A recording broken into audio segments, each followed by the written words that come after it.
Okay, we were almost finished this one, so I just thought I needed to come back on to say a couple of things, so I thought I may as well make sure you got the answers. So when you do the delta D's, the one in back is 193.842 meters, and the one in front is 153.842 meters, and that's when you fill this time into both of those. Remember, try not to find one and then do the 40 minus or the 40 plus.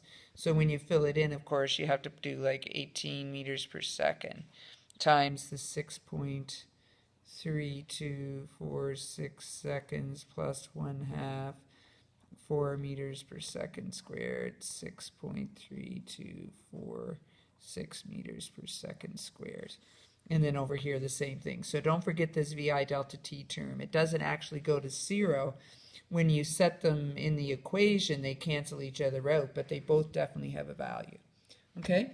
So now there's only 2 examples left, number 7 and number 8. And these ones are the ones where you throw something up, like past a window or another point, and when you drop it. Okay? And I do want you to take a look at them to try them. So you throw a ball upward, and it passes by a window 4 meters above the ground. The window is 1.8 meters tall, and it takes 0.5 seconds to go by the window. So remember these ones, it's where you do like window, above the window and below the window, or the window and below the window. In this case, it'll be below window. Right? And it says you throw it up, so you're giving it some VI, which we don't know. And it passes by a window 4 meters above the ground, which means this will be 4 meters going up. And of course, A will be 9.81 meters per second squared down. The window is 1.8 meters tall, so the delta D of the window is 1.8 meters going up. A here is still 9.81 meters per second squared. And it says it takes 0.5 seconds to go by the window, so delta T for this part is 0.5 seconds. Now notice it doesn't say it stops when it reaches the top of the window.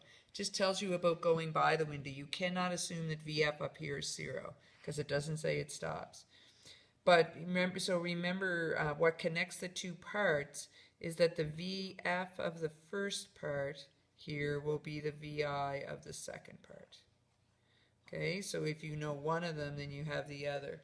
And the question wants to know what's your VI. So you're looking for your VI down here. So you can't start with below the window because you have 2 unknowns, but you can start with above the window, get the VI for the window itself. It becomes the VF for below, and then you can solve for your VI. Okay, and number 8 is very similar. It's just that this time you're dropping it instead of throwing it up. So this time it starts up here and goes down. Okay, so try those 2. And then I want you to go to this sheet, some great kinematics questions. Numbers 2, 3, 4, and 6 are actually pretty straightforward. Number 1 and number 5 are a little tricky. Number 1 is tricky only because you have to do 2 parts. So I just, you have to do it separately. So I just thought maybe I'd set it up for you and then it might not be quite so bad. Okay, so what it says is that a person is driving her car 50 kilometers per hour, approaches an intersection just as the traffic light turns yellow. She knows the yellow light can only last 2 seconds before turning red, and she's 30 meters away. Okay, so here's the intersection, and she's back here.